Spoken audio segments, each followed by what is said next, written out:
This show is brought to you by Whatever You Say Productions, starting conversations since 2018.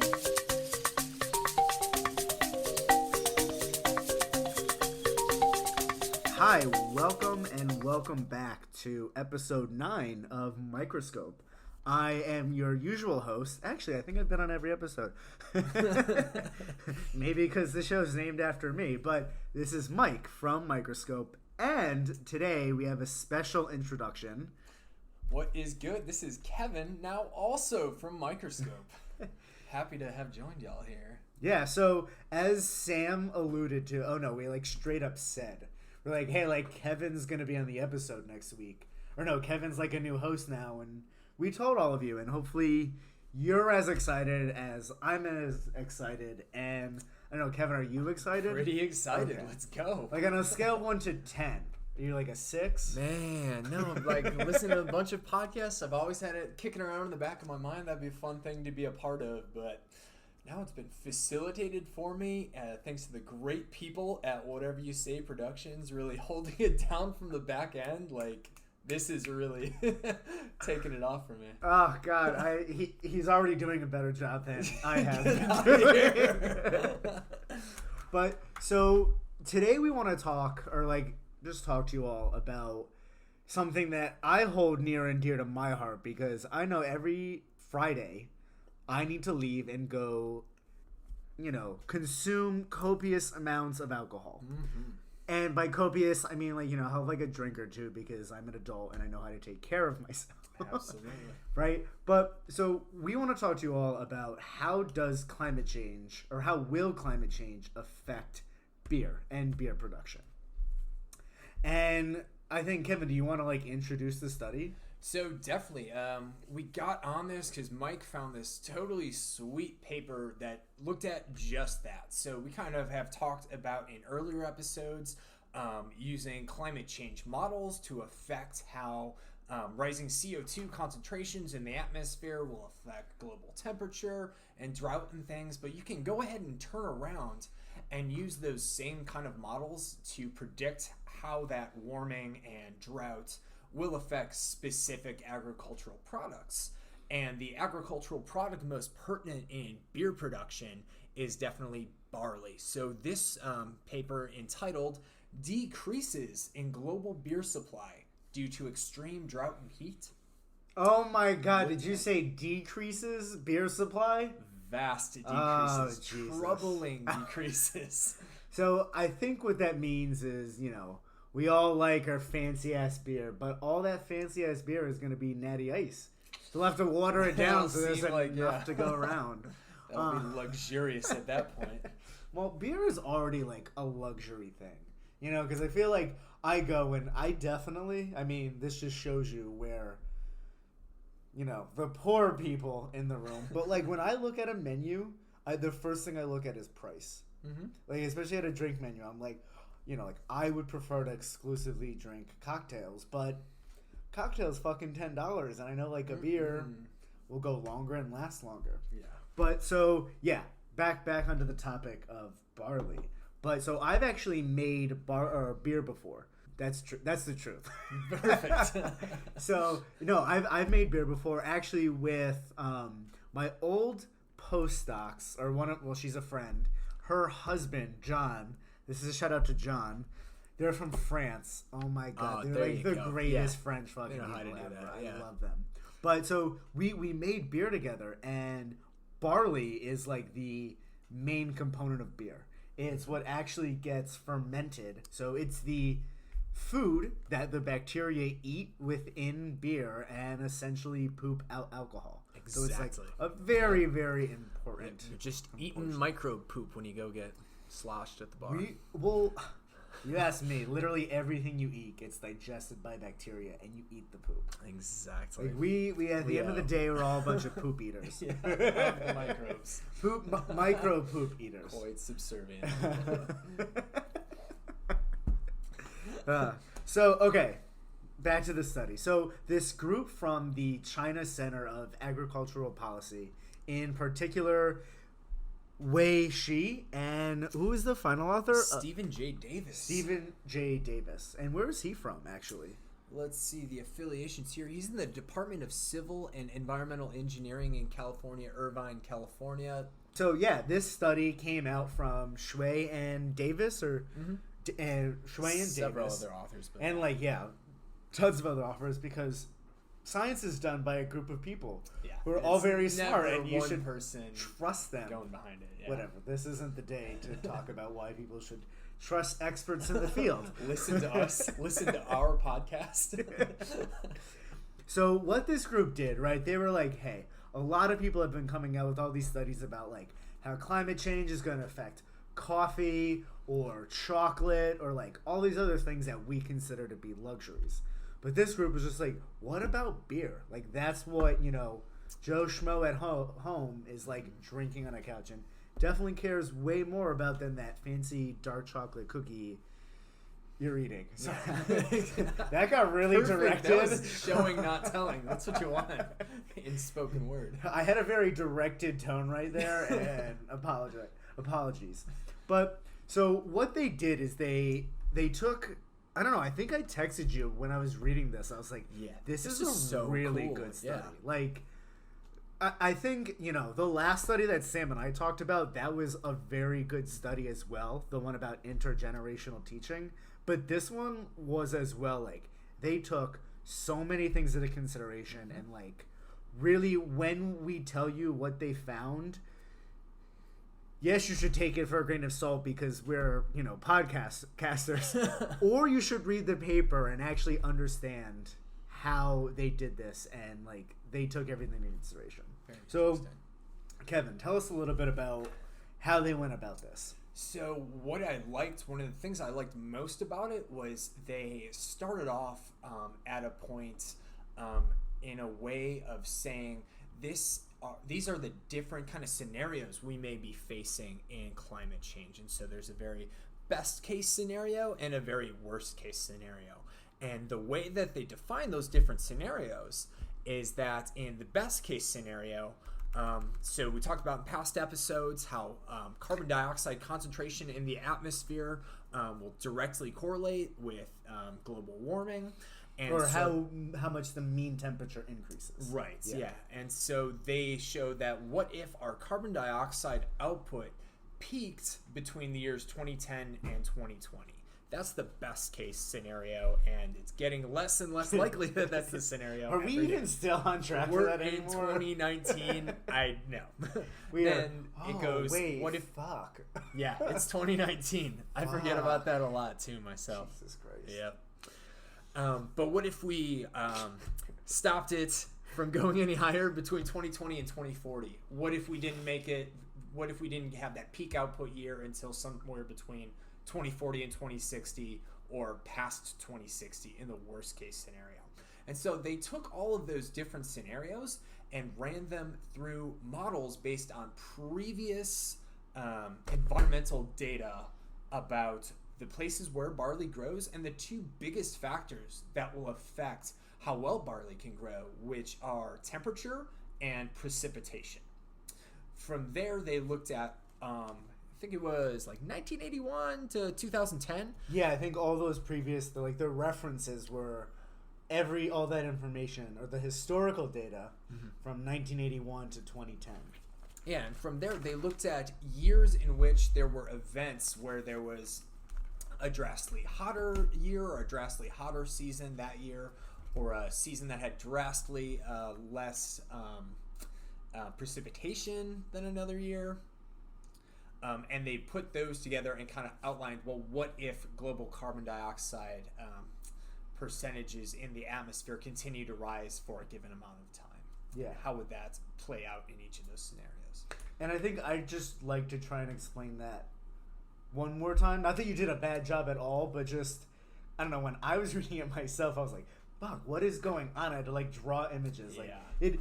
So that's why we have to do that when we're reading papers. Like it's this, really like that. This is a good study because of almost how complicated it is. Because when they actually came up with their starting data to build the model out of, they took everything into consideration. So first, right, this is going to be my attempt at trying to explain this.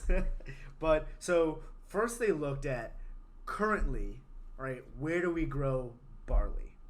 And then from there, they looked at how the climate was in the past within those regions. So you're right, we haven't been growing barley in the same places for hundreds of years, right? So they looked at how climate has been in the past within these current regions. And then they looked at sort of the prevalence of how frequently, or then they looked at how the climate change models will cause temperatures in these regions to change over the course of the next. How long did they measure? Oh, all the way up to 2099. Yeah. So over the next 90 years, they looked at sort of like how barley, or regions in which we currently grow barley, will be affected by climate change. So I want to quickly point out that all this historical data was only based in the spring seasons, because that's when garlic, Garlic, yeah. barley is so barley. gnarly. Yeah. No, that's when barley, it's a spring, it's a cool season, sort of. Is it grass? And it's not a vegetable, it's not a fruit. I what am else? not a, what do you call that? What's someone who said? It's not an herbologist. What is the name for that? Plant biologist. Agriculturologist? I don't even know. Agriculturalist. We are microbiologists. Yeah. This just goes to show how pigeonholed you really get when you get into a specific science or even a PhD program. But also, we can talk about a lot of different things. Yeah, being scientifically literate is pretty independent of what specific science you study. So, okay, one of the big key things that they found with their model in these different sort of climate scenarios was that I'll put it to this bluntly.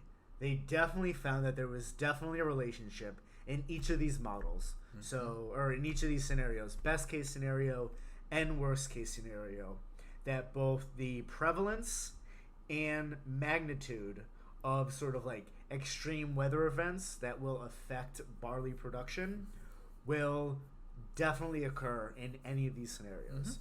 So sort of, pulling back out, what does that mean for you? Beer is going to be less and it's going to be more expensive. And the difference between the best case scenario and the worst case scenario in terms of these number of extreme weather events, again, these extreme events could be a really hot day or a really dry day, and the number or like a drought. Yeah, like prolonged period of low precipitation. In the best case scenario, that was going to happen like 17 times per year. In the worst case scenario, 139 times per year, which if the barley growing season is more than 90 days, which I'd assume it's not, that means there might be some years where it's impossible to grow barley at all, which accounts for the vast decrease in the total beer consumption and the increase in the price of said beer. Wait, I'm just trying to think about that right now. So in the worst fucking case scenario... Yes, we don't curb carbon emissions till well after 2060. So in that worst case scenario, the weather becomes so bad, we can't grow barley. And the only thing I have is the stuff that's been sitting in my fridge. Assuming that the barley growing season is probably vastly less than 139 days each year. It's definitely less than 139 days. Yeah. I think I was reading about it because I got super into the science of growing barley for a hot second. And I think I saw if you plant a seed of barley, within 50 days it's harvestable. Wow. Yeah. Oh. So, I mean, think about how the beer that they make, they're probably, producing a fuck ton of barley. But still, think about it. 139 days a year, you can't grow barley, and 200 days a year, you can't grow barley for other reasons. Just because it's not in season. It's just not in season. I don't know. What's the math? 200 plus. That's 339. That's 30 days a year, average. Yeah. I'm so good at doing mental math in my head. This is why we went into biology and not physics. Or anything super math related I couldn't use Excel for. But, yeah, so that's 30 days a year that you could grow barley. This is also based in, between 2010 and 20... So I think that scenario plays out by, 2080. Yeah, this is if carbon emissions are not have not peaked before 2060 or 2080 or something. I think this is where I'll like step in and sort of like tell everybody. So I'm a self-proclaimed bad person. I think we're all bad people. I just don't lie about it. Yeah, that's good. That's the first step. First step is admitting it. But so I do honestly think that humans are going to get their shit together. Like, do I think it's going to be as quickly as we need it to be? No. Yeah. But I do think that we'll pull our shit together, and we will definitely be able to sort of like reduce the effect we've had on climate. The magnitude of that's a different story. How much we'll be able to is I can't tell you, but we will. And that's exactly why they have these different scenarios in these type of papers. Like we read a couple papers now that use the same metric of having the what if we curb it by 2040, what if we curb it by 2060, just because there is that level of uncertainty. Mm-hmm. But yeah, ultimately the really requirement is that at some point carbon emissions are reduced. And so here's the thing about reducing carbon. It's not so much we're sucking carbon out of the atmosphere. We ourselves are becoming carbon neutral. So we're not putting any more in. Mm-hmm. That's the goal. So you can still fly your You can still fly your planes. You can still eat your burgers. But the carbon dioxide produced by those are not being produced in other places or being consumed in other places. Offset. And exactly. Yeah, I mean, I'm a meat eater. I fucking love cheeseburgers. And, I mean, really, to be honest, I think I like French fries more than I like the actual cheeseburger. But who doesn't like fried potatoes? Okay, we are so off topic. That's okay, right? So, okay, getting back to this, right? So, worst case scenario, beer's fucked. Best case scenario, beer's sort of fucked. Yeah, it doesn't go nicely in any of the scenarios. It doesn't, whatsoever, right? But even the best case scenario. But that's just the way it is. But so then extrapolating this, right? So that all had to do with production of barley, right? So barley being one of the key ingredients beer. So if you don't make enough barley to produce beer, right? What does that mean? In terms of how many days a year we won't be able to grow barley. Mm-hmm. And because of that, if we extrapolate that, they did that. Let me give them credit. I didn't do shit. Yeah. I did a Google search. But so in the best case scenario and in the worst case scenario, total barley yields will either decrease by either 3% in the best case scenario or 17% in the best case scenario. And I also want to point out that barley isn't solely produced just to make beer, right? It has other purposes. So, yes, 17% decrease doesn't seem like a lot, but not every single kernel. It's probably not kernel. It's I don't know. Flour. I don't know. Flour of barley is used to make a beer, right? So they did kind of take that and try to translate into what does that mean specifically for beer. And if we're looking at that, 4% in the best case scenario? If we're looking at that 3%. 3%. Oh, you're off by a whole percent. Oh, shit. Depends on what our standard deviation was. If we're going down by that 3% in the best case scenario, that translates into beer in billions of liters, which I can never get liters to gallons right on for our American friends listening. They're fucked. You do the math yourself. Yeah. But in billions of liters, that accounts for a decrease in 1.08 billion liters of beer produced in the United States alone. And then worldwide, it looks like, just doing quick mental math, looks like probably about 4 and some change billion liters of beer lost per year. Take that in the worst case scenario, however, we're looking at a decrease between the US and China of like 8 billion liters of beer less. Imagine you yourself had to give up 8 billion liters of beer per year. That's what you're looking at in the worst case scenario climate change model, just between the US and China.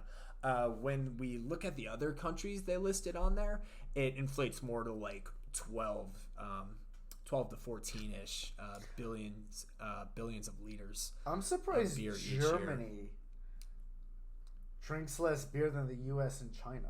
Well, that graph is showing that Germany would have a less of a decrease in beer production than the U.S. and China. Again, weighted by their barley production, how much they consume themselves versus export. That was another really cool aspect of this paper, was how it brought the global economics of the situation into it quantitatively as well. Not just looking at the climate models, but also global economic models about how barley is imported and exported by different countries, and how beer is imported and exported by different countries, and how, more importantly, how beer is consumed by different countries. So I will say, if you like beer, and in the next 30 years you still want to drink beer and be fine with it, you either have to move to Canada, the Czech Republic, or Argentina. Based on this figure, those look like the only... Oh, I guess Netherlands pretty good. Oh, yeah, and again, depends how bad it's going to get. Yeah, that's true. In the very worst case scenario, you want to be in, Argentina. In the worst case scenario, Argentina. Or Canada. Or Japan? Yeah. I don't know, that's almost double what Argentina is. Yeah, no, Argentina or Canada. Yeah. All right. So that's just in terms of like total beer available, right? So that's the amount you could go out and drink. But if that beer is going to cost you $20, like that's another hindrance towards your ability to drink it, or your ability to have access to it. And right, that was another thing that they took into consideration, was this like the really actual cost of it. Yeah. So in the best case scenario, right? Best case scenario, beer cost will only go up by 0 to 50%. Mm-hmm. Okay, so it may go up by nothing, or it may, not double in price. What's 50%? Like go up by 50%. 50% of what it currently is. So that's not bad. I mean, right? Like if I had to pay $5, so like $5 for a PBR and a shot. Although I don't drink that. I don't know why. Where do you go to get that deal? I want to go to that happy Wait, hour. Really? Yeah. Do they not have that out here? I don't know. I guess I just don't go out enough anymore. That's a thing, at least in Brooklyn, where like you would go to get beer for $5. Yeah. Beer of PBR and like a well shot of whiskey or something. At pizza place Spinelli's right here used to have the ham job. You get a hams and a shot of Fireball and a piece of pizza for like $6. Really? Yeah, that was the deal. That sounds like fucking gross. So imagine paying $12 for that in a moderate climate change scenario. How they should have put this for the common people like us. But, okay, so that was in the best case scenario. There'd only be a 50% increase. But here's where things get frightening, okay? So in the worst case scenario, right, the cost of your beer could either double, go up by 100%, or go up by 656%. What? So imagine paying for a 6-pack. You would pay for one beer what you now pay for a 6-pack, essentially. Well, so I want to do that math. So, like, on average, a beer or a 6-pack of beer costs like $10. Sure. If you have to get, like, I don't know, Heineken. Yeah. Whatever. If we multiply that by 6, that would be... It would be 9 times 6.26. Wait, am I doing that right? Yeah. That's not right. Again, that's not right. Wait, 5 times 9 times 6.26. Uh-huh. No, that was 0.626. 9 times 6.26. Sorry, I'm trying to do this on the calculator on my computer. It's not working really well. Okay, all right. Yeah. That sounds right. So, taking a poll that I'll never find the results to, but how many of you, if you were to buy a 6-pack of Heineken, would pay $56 for that? Yeah. That's what they are predicting in the worst case scenario. carbon emissions curbing model, basically. I kind of feel crazy. I feel like we're talking about like apocalyptic situations. Like $56 for like. Yeah. Shit, is that like... I would agree those will be apocalyptic situations that's an in this worst case carbon emission curbing. So I mean, also, here's the other thing you need to take into consideration. Right? Like, if we get to the point where we're not producing any beer or any barley to make beer, globally, there's like far worse things going on. Yeah, absolutely. Like, yeah, you know, we're hypothetically, you know, if there's enough fucking water to go around to make beer. Yeah. You could have your $56 Heineken, but with the water complications, make that a fucking $120. Yeah, we found out one of the flaws of the study. Yeah, they could. Oh my god, water. We are not experts in this field. We came to that conclusion. I'm sure because there's been 1.5 million studies on water security. That's a huge issue that's really getting looked at with a lot of scrutiny right now. Obviously, for these same reasons: heat and precipitation modulations because of carbon emissions. As that changes, water security will change in much the same way that the security of the ability to produce these agriculturally relevant crops and plants will also change. And they need water themselves, right? It all of nature relies on everything else, and so putting that all we're like into a big really cycle. Yes. Oh, biogeochemical. That we are fucking up immensely. Oh my! Every passing moment. I will say that we didn't know about it. We didn't know how bad up to a point, and then we did, and then the people who knew that didn't fucking do anything about it. I would argue it's been That's known the issue. for close to 50 to 80 years. Oh yeah, no, definitely. But when we were so all this started because of the Industrial Revolution, Precisely. Right? I'd say during that time, nobody knew. Mm-hmm. Afterwards, when I started studying they were like early 20th century. They're like right after. Oh fuck! Oh yeah. And then those guys were just like, or girls. I mean, it was probably men. It was men. It was white men. Like, let's be real with it. Okay. Yeah. We're scientists. We're facts. Facts. Facts. Those fucking white men were just like, oh, you mean I can't buy my 10 houses and have, I don't know, yachts, immense luxuries? Yachts, yeah. Just push that to the side. So, okay, that got really dark. All right, so wait, we're getting back. I'd say, you know what? I'm gonna give a round of applause to Kevin for his first episode. I feel like we had a good time, and it was a good time and a great time. Really? Like, I think poetic. Not really. Not even close. But so, like, I think hopefully you all learned a lot, and like I had a good time recording this.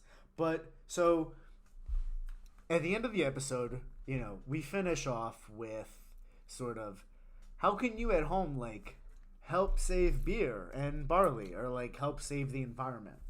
And I think this is something that is super easy to do. I think this is like the easiest way we've come up for you at home to sort of like help combat climate change. Mm-hmm. And it's like two key things. The first is that when you go buy alcohol, make sure that you're buying containers that are either aluminum or glass. Mm-hmm. Like, I know there's a lot of people who buy like cheap alcohol in plastic, or like those margarita mix things that come in the plastic, or things just like remember that everything that's made out of plastic is made out of fossil fuel, essentially, and you're releasing in the processing and production of those products, you're releasing carbon dioxide into the atmosphere. So any kind of, throughout the whole supply chain, from extracting the raw materials to the production to the shipping and handling of all that, anything in that whole supply chain that will release carbon dioxide into the atmosphere is not being carbon neutral or not being green per se. So yeah, really choosing the packaging material based on not only that it's not made out of carbon products, but that it is recyclable. Yeah, can definitely be recycled and can definitely be reused. Mm-hmm. That's one. The other thing is that when you're going out for cocktails with your friends, or you're like late at night and you're like, oh, can I just have like a seltzer or a Tito's seltzer with 2 limes? It's not my. That's not my go-to drink. It sounded so fluid. It's like I knew exactly what I wanted to order. Yeah. But ask the bartender not to put that little plastic straw in there. Yep. And same reason, those plastic straws made of the same material. Cutting out those kind of things would be immense. But again, it's really about consumer choice to the degree that we can exercise that and make these kind of decisions for ourselves, like really pushing, the markets in that way that will necessitate not relying on these fossil fuel based commodities. Yeah, exactly. So I'd like to thank you all for tuning in. Thank you. Hope to see you in 2 weeks. 2 weeks. That's well, our not schedule. see you. Listen to you. Or you'll listen to us. You'll listen to us. Oh my God. It's vicarious. We'll listen vicariously through you. I'm gonna listen vicariously to my own podcast through you. Podcast Inception. Well, I'd like to thank you all for tuning in, and as always, my name's Mike, and thank you, and I'm Kevin. Thank you guys for having me here, and y'all enjoy. Thank you for listening to Microscope, presented by Whatever You Say Productions. Learn more at microscopepodcast.com. That's MIKROSCOPEPODCAST.com.